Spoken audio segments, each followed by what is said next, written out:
तो स्टार्ट कर लेते हैं बेटा आज की क्लास। ठीक है, हमारा नॉर्मली किसी को डाउट था आप आराम से पूछ सकते हैं, कोई दिक्कत नहीं।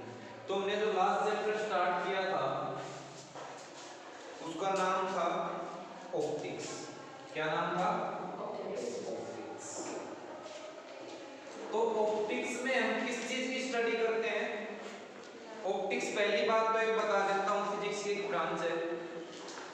जैसे अलग अलग होती है, थर्मोडायनामिक्स जिसमें टेम्परेचर पढ़ते हैं, इलेक्ट्रिसिटी के अंदर इलेक्ट्रिसिटी के बारे में, मैग्नेटिक फील्ड के बारे में। उसके बाद अगर देख लेते हैं एटॉमिक या न्यूक्लियर फिजिक्स में एटम की स्टडी करते हैं, न्यूक्लियस की स्टडी करते हैं। इसी तरीके से ऑप्टिक्स में क्या है, ऑप्टिक्स फिजिक्स की वो ब्रांच है जिसमें हम किसकी स्टडी करेंगे? लाइट की। क्लियर होगा? अब अगला पॉइंट क्या आता है, लाइट क्या चीज? 10 मिनट का रिव्यू लेंगे, उसके बाद आगे चलेंगे। तो लाइट क्या होती है? एनर्जी की एक फॉर्म। क्या होती थी? एनर्जी की एक फॉर्म, जो हमें किस चीज में हेल्प करती थी? जो हमें विजन की सेंस प्रोवाइड करती है, देखने की जिसे बोलते हैं। क्लियर है? तो सेंसेशन ऑफ विजन या साइट। क्लियर हो गया? अब बात कर लेते हैं लाइट प्रोड्यूस किससे होगी? जिस ऑब्जेक्ट से लाइट प्रोड्यूस होती है उसको क्या बोलते थे? सोर्स। क्या बोलते थे? सोर्स। अब ये टू कैटेगरीज में हमने इसको डिवाइड किया था, luminous and non luminous. Luminous source क्या पढ़े थे बेटा हमने? जो ऑब्जेक्ट अपनी लाइट को खुद जनरेट कर सकते हैं उनको क्या बोलेंगे? Can generate. और नॉन ल्यूमिनस क्या है? जनरेट नहीं कर सकते। सिंपली जो ल्यूमिनस सोर्स है उसकी लाइट को रिफ्लेक्ट करेंगे और आगे सोर्स का काम करेंगे। सिंपली क्या करेंगे? Reflect and act as source. और किसकी तरह काम करेंगे? जैसे ल्यूमिनस का एग्जांपल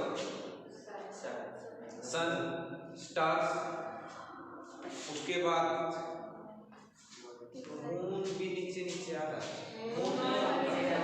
एलईडी, ठीक है, बल्ब है, एलईडी है, कैंडल भी अगर आप बर्न कर लेते हो तो कैंडल को भी इसमें काम कर सकते हो। कोई स्पीशीज कोई ऐसा प्राणी जैसे जुगनू टाइप होता हो लाइट को छोड़ता है तो उसको भी ल्यूमिनस में ले सकते हो। बात आती है नॉन ल्यूमिनस की। अब इस रूम में फिलहाल कोई लाइट ऑन नहीं है, तब भी लाइट आई हुई है, तो इस रूम के लिए क्या खिड़की देख के विंडो लाइट जनरेट कर रही है अपनी खुद की? नहीं कर रही। पर इस रूम में लाइट कहां से आ रही? खिड़कियां दरवाजे से। तो ये दोनों क्या है? खुद की जनरेट नहीं कर रही, सिंपली बाहर की जो लाइट थी वो बाहर वाली दीवारों से रिफ्लेक्ट होकर अंदर की तरफ आ रही, तो इस सोर्स का काम कर रहा है। मुझे मार्कर दिख रहा है तो यहाँ भी क्या रीजन है? ये तब दिख रहा है जब लाइट इस पे टकरा गई, देखो ध्यान से, वहां से आई, इस पे गिरी और मेरी आईज तक पहुंची, तो इसने रिफ्लेक्ट किया। इससे आगे जो दिख रहा है तो आगे वाली चीज के लिए मुझे क्या काम करके देगा? सोर्स का काम करके देगा। तो ये ध्यान देना है। तो ये पॉइंट क्लियर हो गया? ये सब नो। उसके बाद हमने मीडियम पढ़ा था, भाई लाइट है उसको ट्रेवल करने के लिए किसी चीज की आवश्यकता होगी जिसमें से वो ट्रेवल करेगी, उसे क्या बोलते थे? कितने टाइप का हमने पढ़ा? 3 type, transparent, translucent and opaque. आज ये सारी बातें रिवाइज इसीलिए करवा रहा हूं, उसके बाद तुम्हें वीडियो फॉर्मेट में मिल जाएगी। अगर किसी को क्लास छूट जाती है तो अपना यूट्यूब से देखना, ठीक है, अदरवाइज अपना यहाँ से काम करता है। आगे चल लेते हैं। ट्रांसपेरेंट क्या था? जिसमें से टोटली पास हो जाए।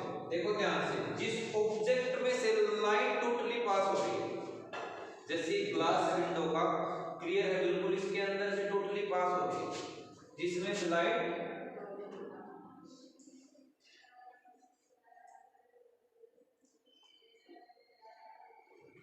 जिसमें से पार्टली या पार्शियली पास हो से क्या बोलते हैं?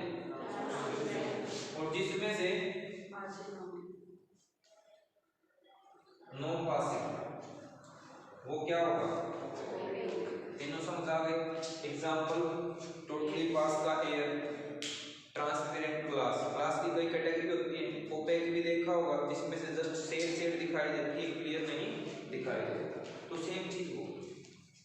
थर्ड केस में ट्रांसलूसेंट, जिसमें से कुछ पार्ट वो ट्रांसलूसेंट का था, या ऑयल्ड पेपर को ऑयल में डिप कर देते हैं, या ट्रेसिंग पेपर जो होता है बहुत कम थिकनेस का, ठीक है। ओपेक में मेटल्स हैं, गोल्ड है, वुड है, तो सारी क्या है। यहाँ तक किसी को कोई डाउट, बेसिक चीजें थी तो होना भी चाहिए। अब ऑप्टिक्स की 2 ब्रांचेस पढ़ेंगे हम। पहली रे ऑप्टिक्स, दूसरी वेव ऑप्टिक्स। देखो डायरेक्शन बता देता हूँ। मान लिया बोर्ड ने की बात 30% सिलेबस रिड्यूस कर रखा है, कोई दिक्कत नहीं, पर जैसे 12th करके जाओगे वो नुकसान तुम्हारा, अगर कहीं बोर्ड में आता है, बोर्ड के अलावा कंपटीशन में आता है, तो चीजें पढ़ी नहीं होंगी तो कर कैसे पाओगे। तो हमारा मकसद ये है, टाइम बहुत है, मैं कम से कम एटलीस्ट उसको ब्रीफ टच देता करूँ हर चीज को, कि कम से कम तुम्हें उसका पता हो आगे जाके। उसको एग्जाम टाइम में आप सोच सकते हो, एग्जाम में आपको टू द पॉइंट जो सिलेबस है वो पढ़ना है, जो टॉपिक नहीं वो बता दूंगा, पर इन ब्रीफ को डिस्कस कर ले, ठीक है। स्टार्ट कर लेते हैं। तो रे ऑप्टिक्स में पढ़ेंगे, देखो लाइट एक स्ट्रेट लाइन पाथ में चलती है, किस पे चलती है, इस स्ट्रेट लाइन पाथ को क्या बोला गया है, ठीक है। नॉर्मली जब हम बड़े स्केल पे देखते हैं तो लाइट स्ट्रेट लाइन पाथ पे चलती है, बिल्कुल टेंशन यहाँ होता है। उसके बाद जब अगर हम माइक्रो लेवल पे, छोटे लेवल पे देखते हैं तो लाइट की एक्चुअल डिटेल में ये बिहेवियर देखा जाता है, बट ये तब दिखेगा जब आप इसको माइक्रो आपको नॉर्मली लाइट नहीं दिखेगा, क्लियर है। तो रे ऑप्टिक्स में इसके बारे में पढ़ने वाले हैं। वे ऑप्टिक्स में ये हमारा 4 चैप्टर के बाद आएगा, तो उसको भी गिरे छोड़ रहे हैं। रे ऑप्टिक्स का चीजें समझ आ रही इसमें को? Yes sir. रे ऑप्टिक्स, रे पता चल गई क्या है, क्या होता है, स्ट्रेट नो बेटा, प्रॉपर डेफिनेशन होगी। रे पाथ है, क्या है,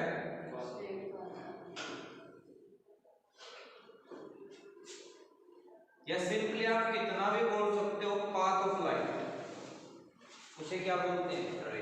और स्ट्रेट होती है, एरो क्या दिखाता है, उसकी डायरेक्शन, क्लियर हो गया। अब बहुत सारी रेज का कलेक्शन अगर हमारे पास अवेलेबल हो तो उसको बोल देंगे बी, क्या बोल देंगे, बीम ऑफ लाइट। अब इसके बीच में गैप भी ध्यान रखना, अगर इसी बीम के अंदर गैप हमारा इतने से पोर्शन में कई सारे रेज है, तो वो क्या बन जाती है, पेंसिल ऑफ लाइट। क्या बन जाएगी, पेंसिल ऑफ लाइट। ये नेट्रास, अप्सरा वगैरह वगैरह वाली नहीं, लाइट की पेंसिल है, कहीं सोचोगे 5 रुपए की आती है, छील करके ऐसे लेंगे, तो ऐसा कुछ नहीं, पेंसिल ऑफ लाइट, क्लियर हो गया। अब इसके टाइप्स आप देखने को मिलेंगे, कुछ सोर्स ऐसे करते हैं कि रेज के बीच में जैसे जैसे आगे जाएंगी गैप इंक्रीज होता जाता है, तो उस रे को बोलते हैं, रे बीम को डाइवर्जेंट। क्या बोल देंगे, किसी के बीच में जो गैप है वो डिक्रीज हो रहा है, देखो ध्यान से कि पीछे से आ रही थी गैप, डिक्रीज हो रहा है, तो इनको बोलेंगे कन्वर्ज। और किसी में गैप सेम है तो पैरेलल, इसको क्या बोलेंगे, यहाँ तक क्लियर हो गया बेटा। तो नेक्स्ट टॉपिक स्टार्ट करते हैं बेटा।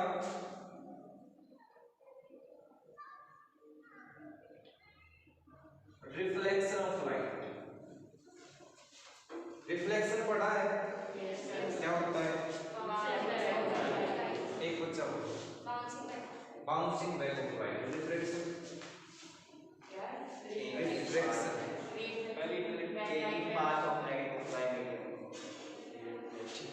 फिर पहले में बाउंसिंग बैक बोल देते। बाउंसिंग बैक का मतलब उसी में आना, पर ये इनकम्प्लीट डेफिनेशन है।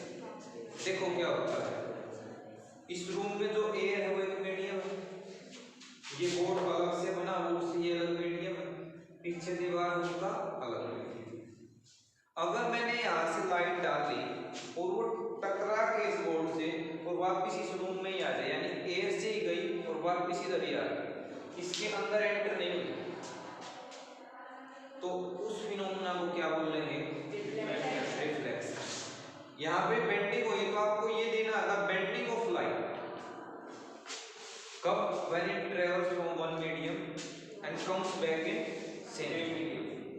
और एक बेंडिंग हो जब यहाँ से लाइट में इस ग्लास में डालता हूँ विंडो में, तो जब ये ग्लास में एंटर करेगी तो मैंने ऐसे डाली तो ऐसे ही नहीं जाएगी, थोड़ी सी लेफ्ट या राइट हो जाएगी, तो वो जो बेंडिंग हुई है वो है reflection.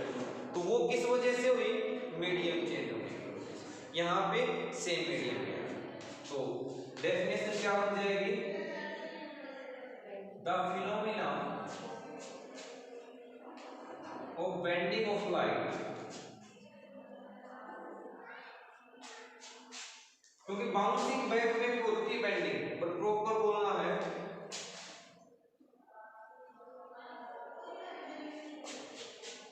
when it strikes a surface is called reflection। दिखाएंगे कैसे? अब यहाँ जो सरफेस हो कैसा होना चाहिए? कैसा? एक और बता देता हूँ बेटा, 10th में हमने ये पढ़ा था प्लेन या पोलिश। रिफ्लेक्शन किसी भी टाइप का सरफेस है, हर सरफेस पे रिफ्लेक्शन,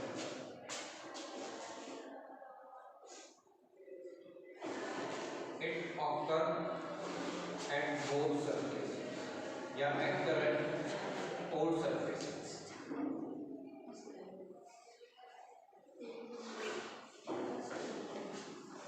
क्लियर है? दिखाएंगे कैसे वो देख लेते हैं। ये लाइट मैंने यहां से डाली, तो लाइट के सिंगल रास्ता दिखा है, इसको क्या बोलेंगे? रे।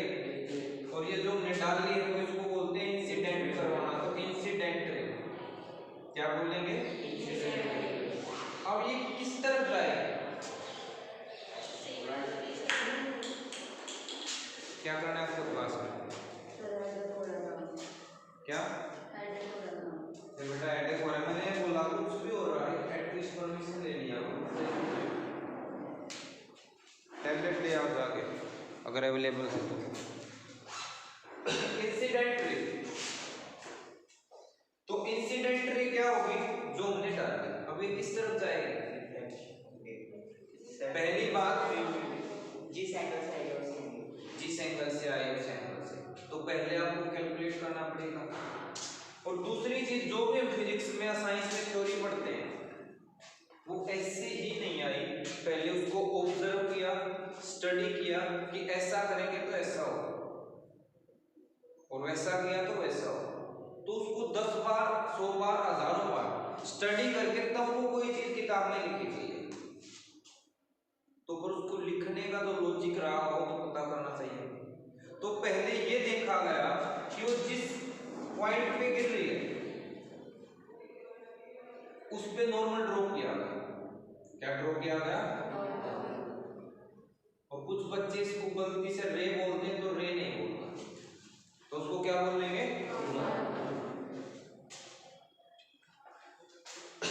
फिर अगला काम ये किया गया, और आपको भी इसी प्रोसेस, देखो रे ऑप्टिक्स में कुछ ऐसे बारीक पॉइंट्स हैं जो अगर ध्यान से पढ़ोगे तो ऑप्टिक्स में इतनी लंबी डेरिवेशन आएगी, ज्यादा बड़ी भी नहीं, घबराने की नहीं है। 5-7 बात याद रखते हैं, 5 मार्क्स का क्वेश्चन आता है ऑप्टिक्स से, सबसे ज्यादा 14 या 18 मार्क्स की आती है, 15 की आएगी शायद, 17 में 15 की आती है, 2-3 मार्क्स का वहां से हो जाता है इलेक्ट्रोमैग्नेटिक वेव से। तो अकेला 17 में से 15 करीब 20% के आसपास। तो अकेली पासिंग यूनिट अगर ये भी ढंग से कर ली तो ऑलमोस्ट पास होने लायक हो जाओगे। 2-4 नंबर का तो बाकियों से बेहतर रहता है। तो उस चीज को ध्यान से समझ लेना। 5-7 ही बातें होंगी टॉपिक वाइज कि वो किस तरीके से होगा, पर बारीकी नहीं समझोगे डायग्राम रटे बिल्कुल भी नहीं जा सकते इसके ऊपर से, ठीक है। तो उस चीज का ध्यान रखना। इंसिडेंट रे और नॉर्मल के बीच का एंगल कैलकुलेट करना। हम जब ऐसे ट्रेस करते हैं बता दो चल जाता है कि लंबी लाइनें बना दी हमने, ठीक है ना। अब आपको क्या करना है, ये किस तरफ जाएगी तब तक हम जज नहीं कर सकते। पहले तो ऑब्जर्व किया साइंटिस्ट ने, उन्होंने देखा कि ये नॉर्मल से, देखो ध्यान से अगली बात समझने, हमेशा रिफ्लेक्टेड लाइट नॉर्मल से दूसरी साइड जाएगी। एक साइड इंसिडेंट होगी, दूसरी साइड रिफ्लेक्टेड। बात पहले भी बता दी तुम्हें, पर अब इसका अंतर आगे तो पता चल जाएगा जब यूज करोगे। जब हम डायग्राम्स में अप्लाई करेंगे तब इस बात की इंपॉर्टेंस समझ आएगी। तो देखते हैं इतना ही एंगल हमें क्या करना है, इधर का होगा। वैसे पूरा कर लो, पर जब तुम्हारी लेंथ इसके बराबर हो जाए तो वहां पे रुक गए और इसको भेज दिया, और इस रे को क्या बोलते हैं, रिफ्लेक्टेड। समझ आ गया। इस एंगल को आई, इस एंगल को आई क्या होता था, एंगल ऑफ इंसिडेंस। अगर मैं इसकी डेफिनेशन की बात करूं तो वेरी इजी, किस किस के बीच का एंगल है, तो it is the angle between incident ray and normal. गलती से नॉर्मल रे नहीं बोलना है क्योंकि लाइट की रे नहीं है, रे तो लाइट के पाथ को बोलते हैं। Angle R, angle of reflection. तो इसको क्या बोलेंगे, it is the angle between reflected ray and normal. उसको क्या बोलेंगे, रिफ्लेक्टेड रे और दोनों चीज क्लियर होगी। अगली बात इसके लॉज पे आ गए, रिफ्लेक्शन के कुछ नियम देखे गए, लॉज। पहला क्या कहता है, angle I is equal to angle R, पर टेक्निकली स्पीकिंग आपको angle I is equal to angle R की बजाय angle R always comes equal to angle I, ये मैटर है। रीजन बता देते हैं। इंसिडेंट रे को सरफेस पे डालते हो तो हमारे हाथ में होती है, मैं नॉर्मल पे 30 पे डाली, 40 पे या 50 पे, और फिर यहाँ गई। ये तो इस सरफेस के नेचर पे जो हमने अप्लाई किया सरफेस के नेचर पे डिपेंड करेगी कि कितने एंगल पे गई, वो आपने कैलकुलेट किया। पहले डाला फिर कैलकुलेट कर लिया, फिर डाला फिर रिसीव कर लिया। तो रिसीविंग लाइट डिपेंड है किस पे, इंसिडेंट। तो आप रिसीविंग को ये चेक करो कि कितना आ रहा है। तो रिफ्लेक्टेड एंगल किसके इक्वल आ रहा है हमेशा, ठीक है। वो भी ठीक है, बात वही है, पर मतलब थोड़ा सा अच्छे से जाओगे तो और बढ़िया है। दूसरी यहीं से क्लियर हो रहा है, मैथ में प्लेन वर्ड पढ़ते हैं, लाइन, प्लेन, स्पेस, 3 डायमेंशन को स्पेस बोलते हैं। तो incident ray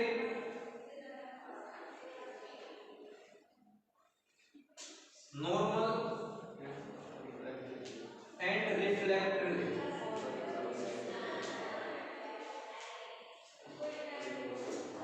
all three lies in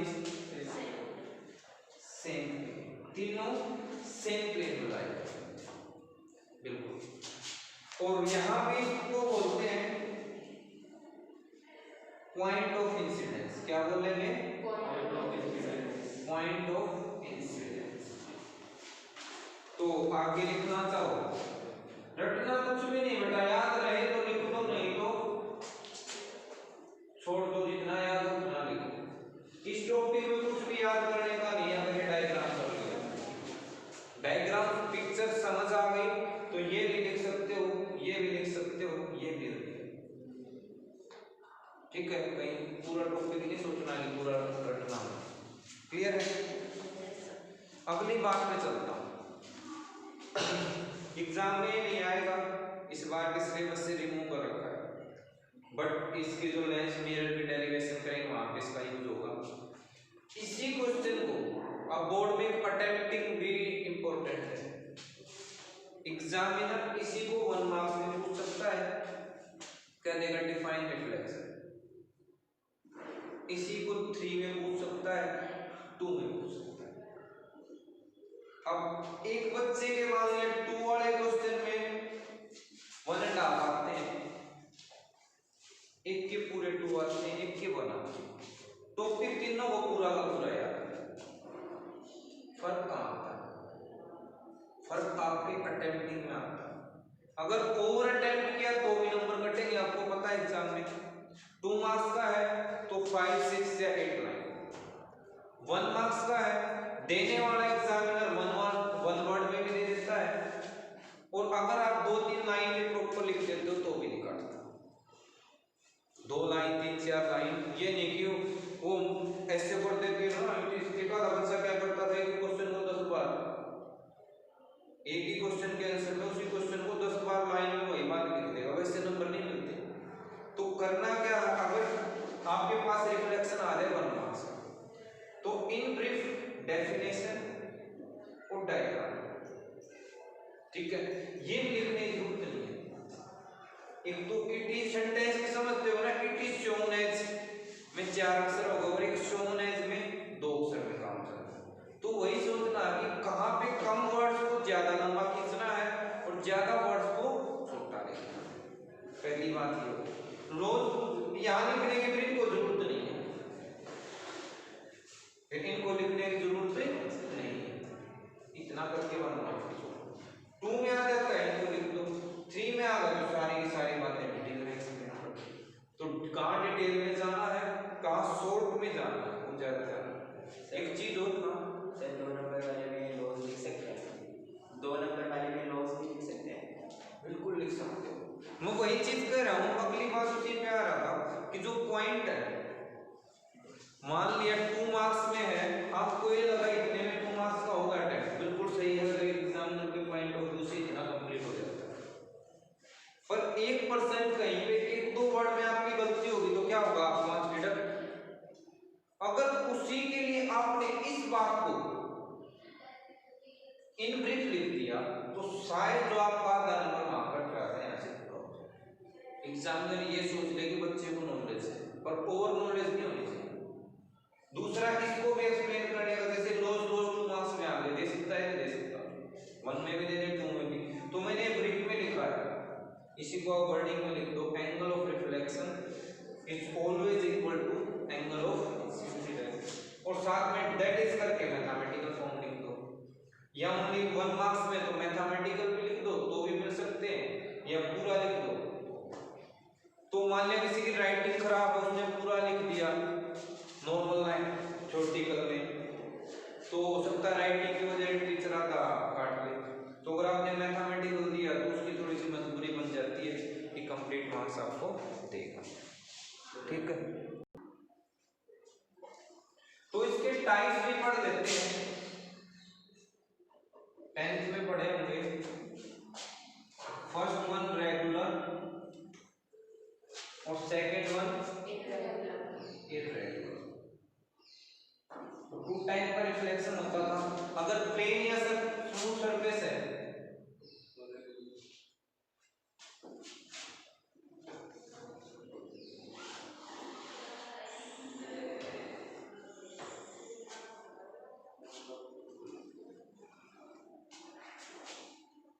rough surface,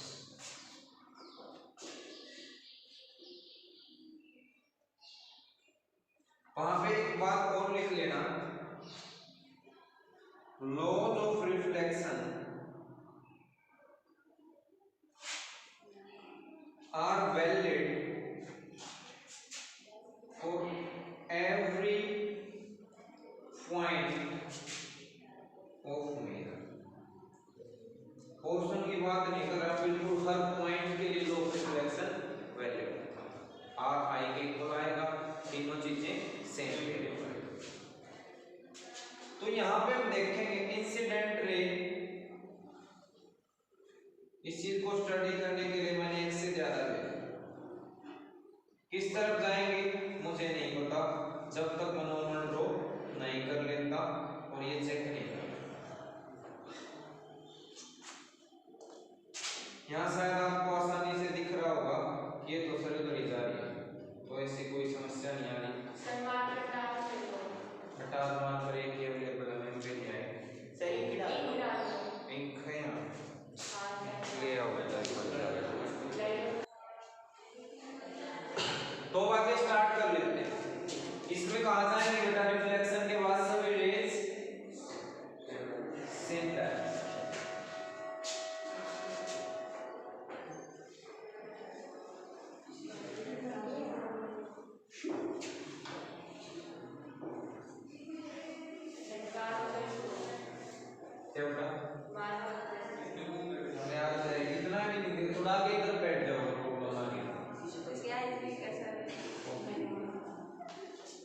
ये रे किस तरफ जाएगी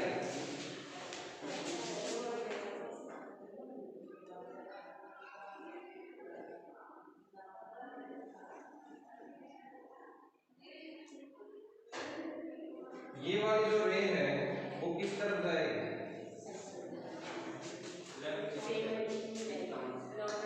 तभी मैं कह रहा था कि ज्यादा ज्ञान जो होता है वो भी नुकसान का होता है इधर से आने वाला उधर को पहुंचा। पहला काम क्या करेंगे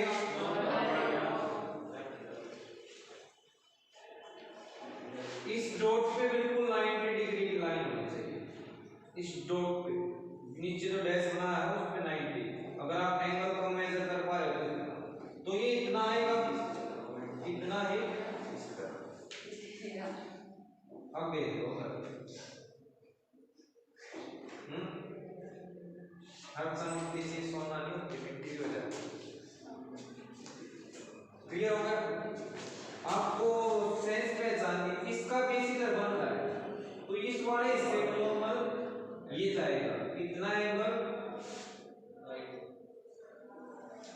ये। तीसरा इस पे ये बनाया तो डैश से नॉर्मल ये लिया ये तो क्या ये और दो उधर क्या सेम डायरेक्शन में जा रही है तो ये कैसा है डिफरेंट डायरेक्शन में गई तो ये वहां यहाँ कैसे देखो जो भी आपको सेट दिखे ना जैसे इसको ये मान लो कि हमारे पास पहाड़ी है जमीन है जिसकी ऐसे ऊपर नीचे ढलान है तो इसकी ढलान ऐसे होगी यहाँ पे सीधी एक छोटा सा हिस्सा बनाना जैसे मैंने टुकड़ा छोटा सा ऐसे बना लिया तो इसमें नॉर्मल वाली लाइन ऐसे जाएगी टेंजेंट ड्रॉ करना है क्या बेटा टेंजेंट ड्रॉ करना है टेंजेंट ड्रॉ नहीं करना उसको हम उस पॉइंट पे हल्का सा टेंजेंट ड्रॉ कर लेगा एक ही बात ठीक है। अगर ऐसे है तो इसका तो ये चीज आपको बस ध्यान रखनी आएगा क्लियर है। तो ये चीज हमने रेगुलर रिफ्लेक्शन की पढ़ी।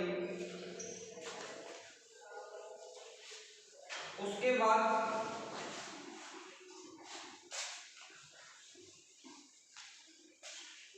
प्लेन मिरर उस पे जाने से पहले एक पॉइंट और देख लेते हैं। कई बच्चे गड़बड़ क्या कर देते हैं कुछ तो ध्यान रखते हैं।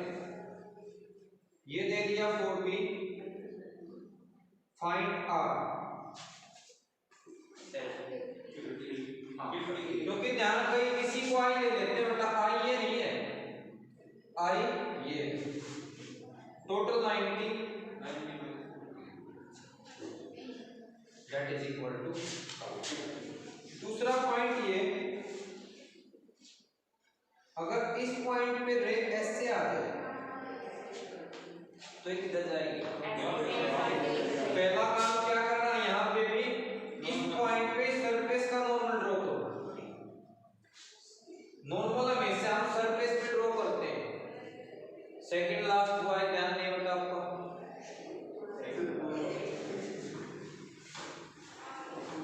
तो ये नॉर्मल होगा तो यहाँ पे नॉर्मल और इंसिडेंट रे सेम डायरेक्शन में आई तो आई कितना आर भी कितना तो रिफ्लेक्ट भी सी के साथ होगी।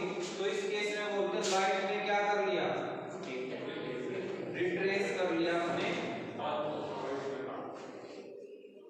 ठीक है, और रिफ्लेक्ट बैक होके वैसे चली जाएगी। इस स्टेटमेंट को क्वेश्चन में दो तरीके से दे सकता है। क्या ये नॉर्मल के साथ आई है? नॉर्मल के साथ साथ गिरी थी ना, तो इंसिडेंट अलोंग द नॉर्मल, क्या बोलोगे? Incident along the normal. या दूसरा, क्या ये सरफेस पे नॉर्मली है? अलोंग द नॉर्मल से इसको बोल सकता है, या नॉर्मली का मतलब 90 डिग्री नॉर्मली हो, तो दो स्टेटमेंट से इसको बोल सकता है। तो इसमें पाथ आपको बनाने के लिए बोलते हैं, तो ऐसे आएगा वापस। बस प्लेन मिरर पढ़ेंगे फिर मुझे पता बस हो गई, कुछ देर में ट्रेन भी आ जाएगी।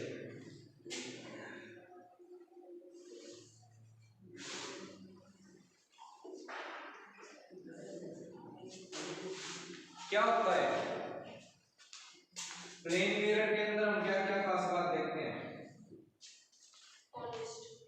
क्या पॉलिश तो होता सही बात, आवाज नहीं। प्लेन मिरर में जो ऑब्जेक्ट का साइज है वो क्या दिखता है?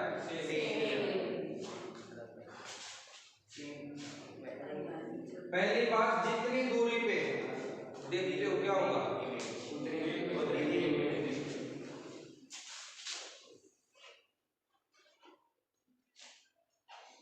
तो डिस्टेंस सेम।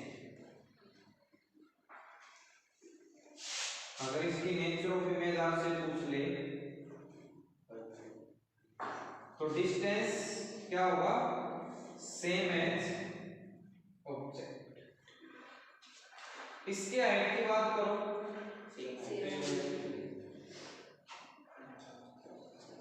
हाइट या साइज, वो भी क्या? इसका यूज कहाँ होता है? हाँ, घरों में सुबह सुबह आते हैं, नाम लोगे वो ऐसे 10 मिनट ऐसे वो ऐसे ऐसे करके क्या बेटा? आवाज कम करो, देखो डिस्टर्ब में क्या करें? वही तो मैं कह कर दिखाया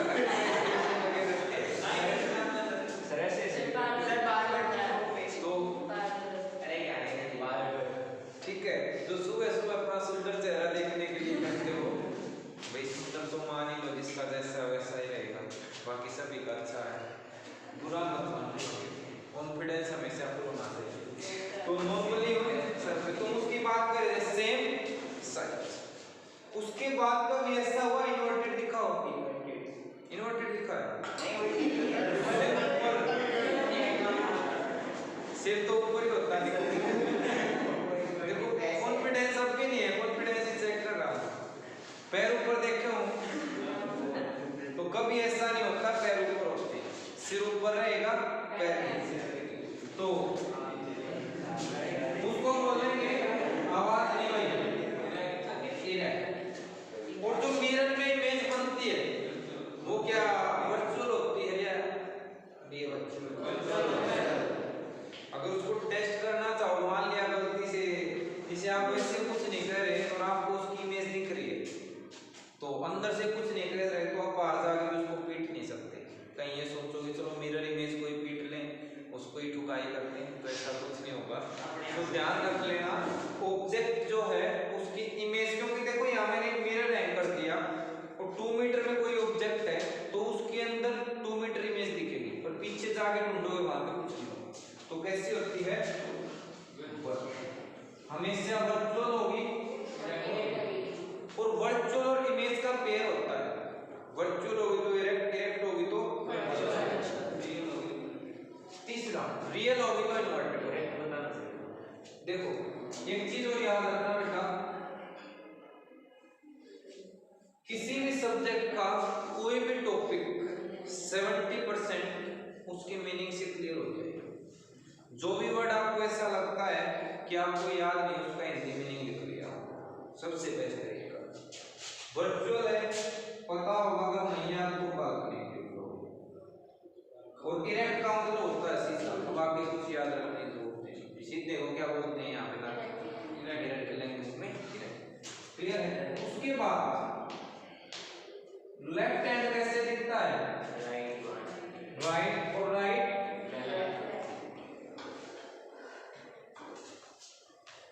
तो मैं यहाँ पे एक चीज देखिए, रोटेट हो गई, ऊपर नीचे नहीं बट साइज वाइज। तो इसके लिए एक वर्ड यूज किया गया है लेटरल। क्या वर्ड यूज होता है? तो लेटरल का मतलब होता है साइड वाइज। इसका मीनिंग भी बता देते हैं, याद रख लेना। लेटरल का मतलब होता है, नहीं तो पूरा रट्टा लगाओगे फिर कंफ्यूज। लेटरल का मतलब क्या हो जाएगा? तो साइड वाइज इन्वर्ट हो जाते हैं, लेफ्ट साइड राइट, किसकी राइट साइड। यहाँ तक सभी को समझ आ गया? Yes sir. तो आज की क्लास इतनी रखें, बाकी नेक्स्ट क्लास में करते हैं। आवाज